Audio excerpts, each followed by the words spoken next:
अस्सलाम वालेकुम स्टूडेंट्स, आज हम लेक्चर नंबर 9 पर बात करेंगे।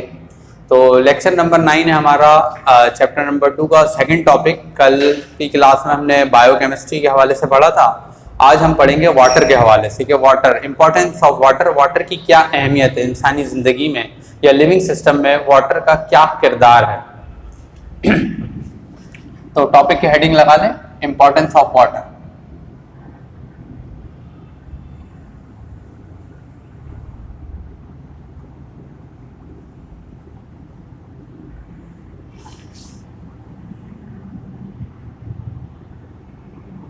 इंपॉर्टेंस ऑफ वाटर का मतलब होता है वाटर की अहमियत।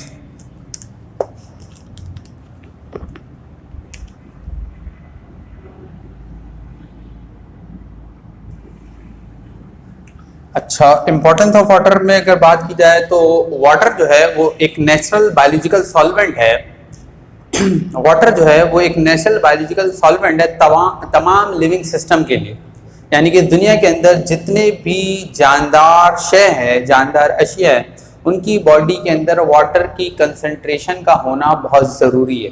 अगर वाटर उनकी बॉडी से निकाल लिया जाए या उनकी बॉडी के अंदर ये वाटर मौजूद ना हो तो उनका सरवाइव करना इस दुनिया के अंदर काफ़ी मुश्किल हो जाएगा।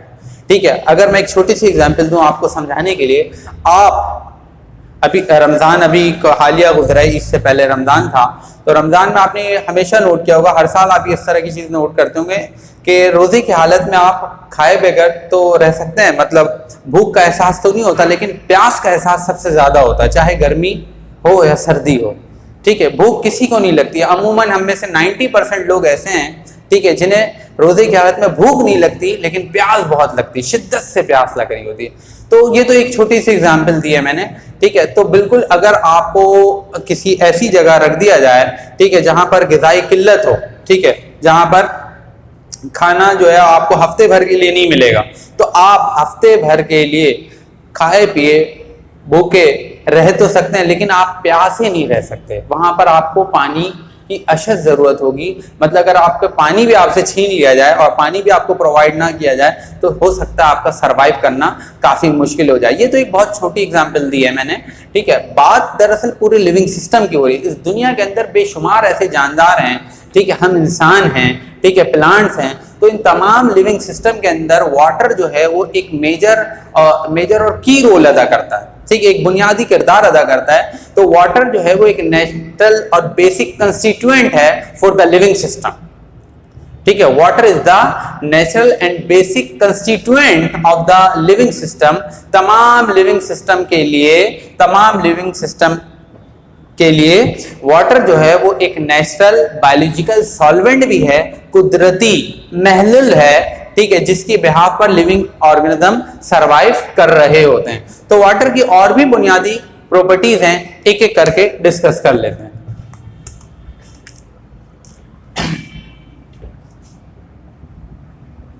पहली बात कि वाटर जो है वो एक नेचुरल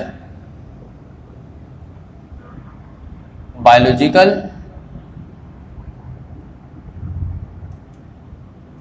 सॉल्वेंट है। तो आप इसमें लिख सकते हैं और ये चीज़ें आप अपने नोट से या अपने किसी भी तरह के नोट से, ठीक है, आप ये तमाम की तमाम चीज़ें लिख सकते हैं। मैं यहाँ पर की पॉइंट डिस्कस कर रहा हूँ ताकि आप याद रख सकें और इन चीज़ों को समझ सकें। तो वाटर जो है वो एक नेचुरल बायोलॉजिकल सॉल्वेंट है। ठीक है, वाटर जो है एम्फोटेरिक मॉलिक्यूल।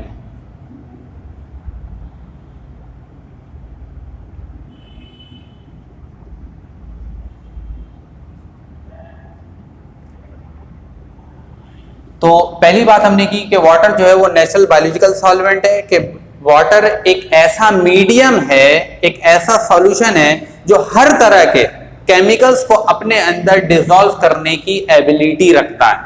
ठीक है, सॉल्वेंट और सोल्यूट में आप ये कॉन्सेप्ट आपका पहले से क्लियर होगा क्लास 9 से कि सॉल्यूट वो चीज कहलाती है जो लेसर क्वांटिटी में मौजूद हो, कम से कम मकदार में मौजूद हो, वो चीज सॉल्यूट कहलाती है। और वो चीज जो ज्यादा से ज्यादा मकदार में मौजूद हो तो वो चीज सॉल्वेंट कहलाती है। अगर मैं आपको कहता हूं कि एक सॉल्ट सॉल्यूशन बनाएं, ठीक है। तो सॉल्ट सॉल्यूशन में आप क्या करेंगे, सॉल्ट जो है वो थोड़ा सा ले लेंगे, पानी की मकदार ज्यादा लेंगे एज कंपेयर टू सॉल्ट, ठीक है। तो वो वाटर जो है वो वहां पर, वो जो पानी है, ठीक है, वो वहां पर सॉल्वेंट है और वो जो नमक है वो वहां पर सॉल्यूट है, क्योंकि वो कम मिकदार में इस्तेमाल हो रहा है, इस वजह से वो सॉल्यूट है। जो चीज ज्यादा मिकदार में इस्तेमाल हो रही है वो चीज सॉल्वेंट है।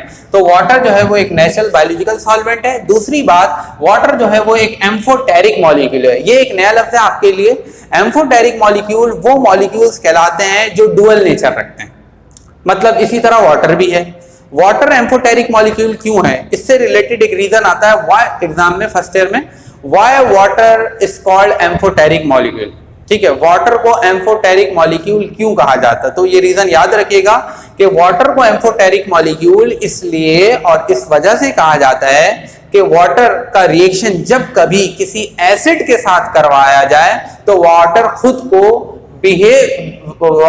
को बेस बनकर बिहेव करता है, और जब कभी वाटर का रिएक्शन किसी बेस के साथ करवाया जाए तो वाटर खुद को एसिड बनकर बिहेव करता है। तो वाटर की ये दो प्रॉपर्टी का मौजूद होना, वाटर में ये दो प्रॉपर्टी का मौजूद होना, जब कभी इसका रिएक्शन किसी एसिड के साथ करवा रहे हैं तो खुद को ये बेस बनकर बिहेव करता है, बेस बनकर रिएक्शन में हिस्सा लेता है, और जब कभी किसी बेस के साथ करवा रहे हैं रिएक्शन वाटर का तो वाटर खुद को उस वक्त एसिड बनकर बिहेव करता है, ठीक है। तो इस तरह के प्रॉपर्टी का रखना वाटर को, इस तरह की प्रॉपर्टीज का होना वाटर में, इसे क्या कहलाता है, एम्फोटेरिक मॉलिक्यूल। तो इस वजह से हम कहते हैं कि वाटर जो है वो एक एम्फोटेरिक मॉलिक्यूल है, ठीक है। और वाटर जब कभी किसी एसिड के साथ रिएक्शन करता है तो भाई बेस बनकर करता है, और जब किसी बेस के साथ करता है तो एसिड बनकर करता है। तीसरी बात कि वाटर जो है, वाटर की स्पेसिफिक हीट कैपेसिटी जो है हाई होती है, हाई स्पेसिफिक हीट कैपेसिटी, ये कर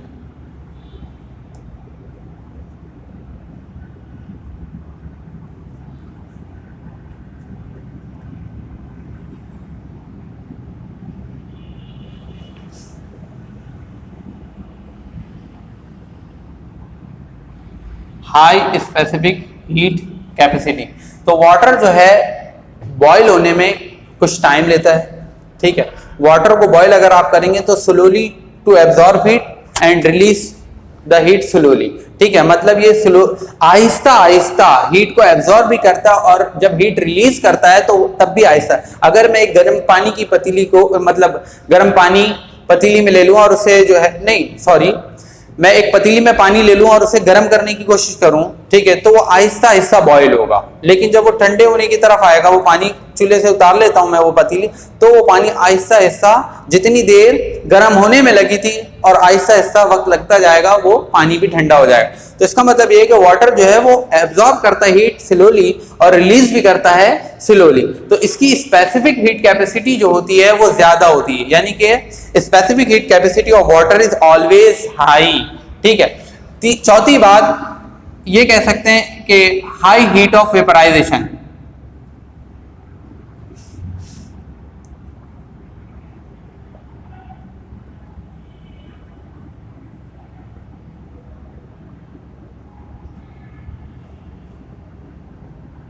हाई हीट ऑफ वेपराइजेशन का मतलब क्या होता है कि अगर आप चाहते हैं कि वाटर जो है वो वेपर स्टेट में चला जाए तो वाटर को हायर अमाउंट में, ज्यादा से ज्यादा मिकदार में हीट की जरूरत होती है कि तमाम के तमाम वाटर के मॉलिक्यूल्स वेपर स्टेट में चले जाएं। अगर आप एक पतीली में पानी चढ़ा लें और उसे तेज आंच कर दें, ठीक है, तो आंच जब तेज होगी तो वाटर वो आहिस्ता आहिस्ता हीट को एब्जॉर्ब करेगा और आप 2 घंटे छोड़ दें तो वो पानी, तमाम का तमाम पानी जो है वो पतीली से, ठीक है, उस बर्तन से गायब हो जाएगा, वो तमाम के तमाम पानी वेपर स्टेट पे चला जाएगा, ठीक है। तो वाटर ने, ठीक है, पानी ने हीट को आहिस्ता आहिस्ता एब्जॉर्ब किया और एब्जॉर्ब करने की वजह से वाटर की काइनेटिक एनर्जी बढ़ गई। जब वाटर की काइनेटिक एनर्जी बढ़ गई तो तमाम का तमाम वाटर, ठीक है, लिक्विड स्टेट से किस स्टेट में तब्दील हो गया, वेपर स्टेट में तब्दील हो गया। मतलब मेरे पास यहां पर वाटर था, ठीक है, वाटर था, और वाटर जो है, वाटर को मैं यहां से क्या दे रहा हूं भाई,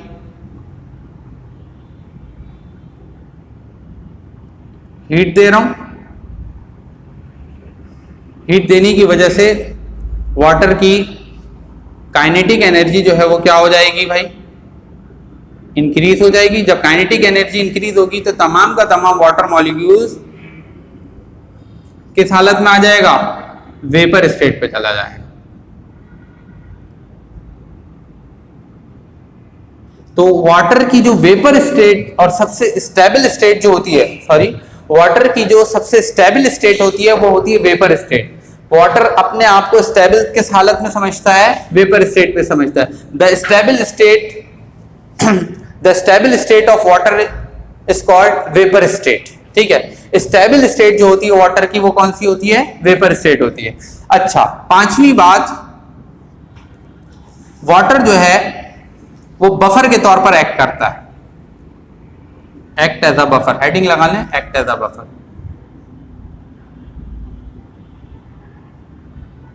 अच्छा, क्लास 9 के अंदर आपने एक टॉपिक पढ़ा होगा बफर का। बफर क्या कहलाता है, A solution which resists to change its pH is called buffer। तो वाटर के अंदर ये एबिलिटी है कि ये बफर के तौर पर भी बिहेव करता है। समझ में आ रही है बफर क्या चीज है? बफर वो सॉल्यूशन कहलाता है जो, नहीं, बफर वो चीज कहलाती है जो किसी सॉल्यूशन की पीएच को चेंज होने से रोकती है। ठीक है, बफर वो चीज कहलाती है जो किसी सॉल्यूशन की पीएच को चेंज होने से रोकती है। तो जब कभी मैं यहां पर कह रहा हूं वाटर जो है वो बफर के तौर पर एक्ट करता है, तो जब कभी वाटर में अल्कली, ठीक है, जब कभी वाटर में अल्कली ऐड कर दिया जाए या कोई एसिड ऐड कर दिया जाए तो वाटर जो है वो बफर के तौर पर भी एक्ट करता है, मतलब किसी सॉल्यूशन की पीएच को चेंज होने से बचाता है। ठीक है, तो वाटर जो है वो बफर के तौर पर भी एक्ट करता है। ये बात आपको याद होनी चाहिए कि वाटर जो है वो बफर के तौर पर एक्ट करता है। कब? जब वाटर के अंदर, ठीक है, अल्कली मेटल्स, ठीक है, अल्कली मेटल्स डाल दिए जाएं या फिर कोई एसिड ऐड कर दिया जाए तो वाटर जो है बफर के तौर पर एक्ट करना शुरू कर देता है। ठीक है, छठी बात के वाटर के अंदर कोहेसिव फोर्स पाई जाती है। Cohesive force of attraction.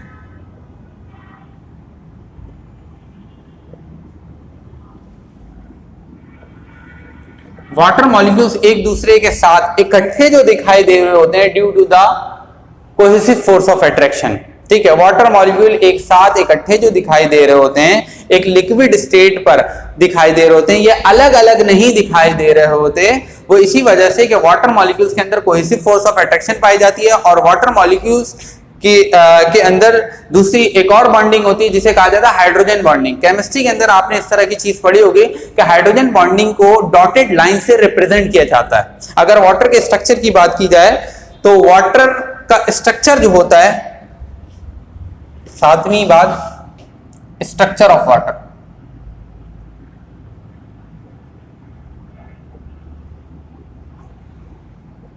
Water का जो स्ट्रक्चर होता है वो एंगुलर होता है। कौन सा होता है? एंगुलर। एंगुलर स्ट्रक्चर को बैंड स्ट्रक्चर भी कहा जाता है।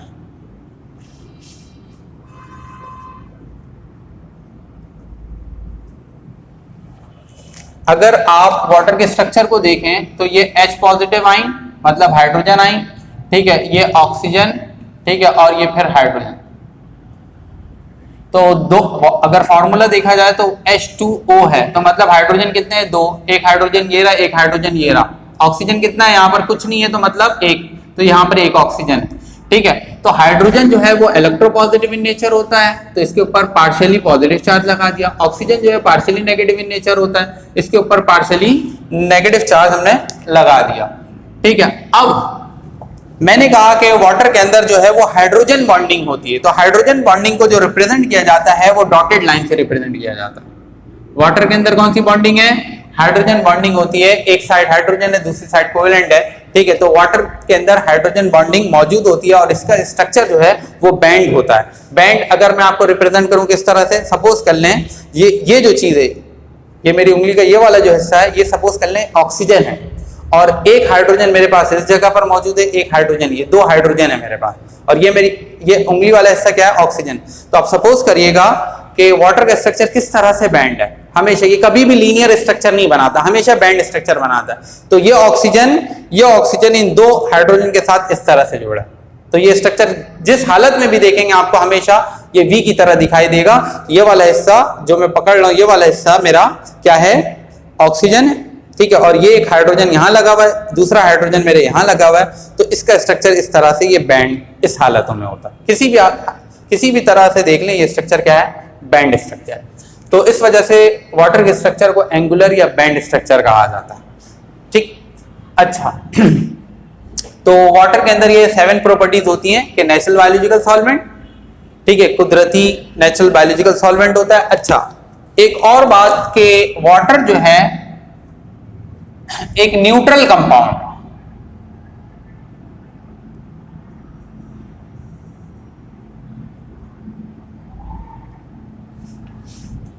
न्यूट्रल मॉलिक्यूल कर लें, ठीक है। वाटर जो है वो एक न्यूट्रल मॉलिक्यूल है, ना ही ये एसिड है ना ही बेस है। वाटर एसिड भी नहीं है, वाटर बेस भी नहीं है। लेकिन आप यहां पर कंफ्यूज नहीं होइएगा, सर अभी आपने कुछ देर पहले बोला था वाटर जो है वो एम्फोटेरिक मॉलिक्यूल में, आपने ये बताया था कि वाटर का रिएक्शन जो है जब कभी किसी एसिड के साथ किया जाए तो बेस बन के बिहेव कर रहा है, तो फिर बेस कैसे कर रहा है वहां पर। तो ये कंडीशन डिफरेंट है। और मैं अगर नॉर्मल हालत में वाटर का किसी भी रिएक्शन से नहीं, वाटर का किसी भी चीज से, किसी भी दूसरे कंपाउंड से कोई रिएक्शन नहीं हो रहा। सपोज कर ले एक गिलास आप पानी लेकर आते हैं, मेरे हाथ में एक गिलास है पानी का, अभी जो वाटर है इस गिलास के अंदर, इसका रिएक्शन किसी से नहीं हो रहा, तो ये वाटर अभी न्यूट्रल है, ये एसिड नहीं, ये बेस नहीं है। लेकिन अगर मैं इस वाटर का, इस नॉर्मल वाटर का, इस न्यूट्रल वाटर का रिएक्शन किसी एसिड के साथ करवा दूं, तो फिर ये वाटर, एसिड के साथ करवाऊंगा तो ये वाटर बेस बन के बिहेव करेगा। और अगर यही वाटर का रिएक्शन मैं किसी बेस के साथ करवाऊं तो ये वाटर एसिड बन के बिहेव करेगा। ये दो अलग अलग बातें याद रखिएगा कि वाटर जो है न्यूट्रल मॉलिक्यूल है, ना ये एसिड है ना ये बेस है, ठीक है। और नवी बात यह है कि वाटर की जो पीएच होती है, सबसे इंपॉर्टेंट बात, the negative logarithm of H positive ion concentration is called pH. ये भी आपने क्लास 9th में केमिस्ट्री के अंदर पढ़ी होंगी चीजें कि the negative logarithm of H positive ion concentration, किसी भी सॉल्यूशन के अंदर हाइड्रोजन आयन की कंसंट्रेशन को जो डिटेक्ट किया जाता है उस चीज को हम क्या कहते हैं, पीएच कहते हैं। तो वाटर की जो पीएच है, पीएच ऑफ वाटर की जो पीएच होती है वो कितनी होती है, ये बात हमेशा याद रखने वाली है। इसकी पीएच होती है 7, ना ये एसिड है और ना ये बेस है, ठीक। तो अब जो है हम अपने नेक्स्ट टॉपिक की तरफ मूव करेंगे। तो हमारे पास वक्त बहुत कम है, तो इंशाल्लाह हम एक नेक्स्ट टॉपिक की तरफ मूव करते हैं, वक्त को ज़ाया किए बगैर।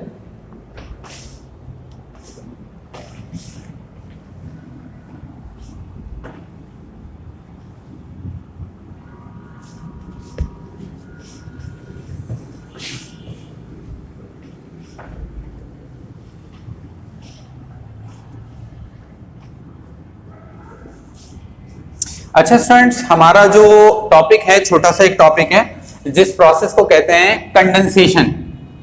कंडेंसेशन आप इस प्रोसेस को कह सकते हैं।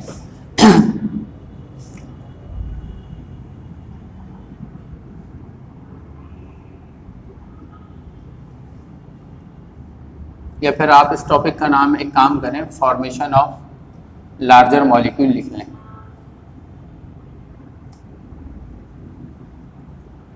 फॉर्मेशन ऑफ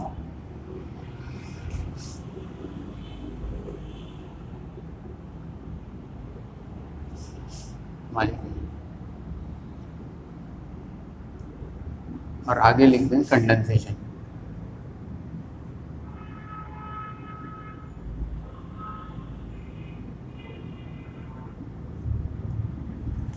अच्छा स्टूडेंट्स, लार्जर मॉलिक्यूल किस तरह से बनाया जाता है, मतलब ये बात याद रखिएगा, छोटे छोटे मोनोमर्स, जब छोटे छोटे मोनोमर्स आपस में कंबाइंड होते हैं तो एक लॉन्गेस्ट चेन बनाते हैं, when smaller fragments of monomers when smaller fragments of monomers are combined with each other to form the longest chain, this type of chain या this type of molecules या this type of fragments is also called macromolecules. ठीक है, जब छोटे छोटे monomers आपस में मिलकर छोटे छोटे मोनोमर्स या छोटे छोटे माइक्रोमोलिक्यूल्स जब आपस में मिलकर एक लंबी चेन बनाते हैं, उस तरह की चेन को कहा जाता है मैक्रोमोलिक्यूल। देखिए, मैक्रो का मतलब होता है बड़े मॉलिक्यूल।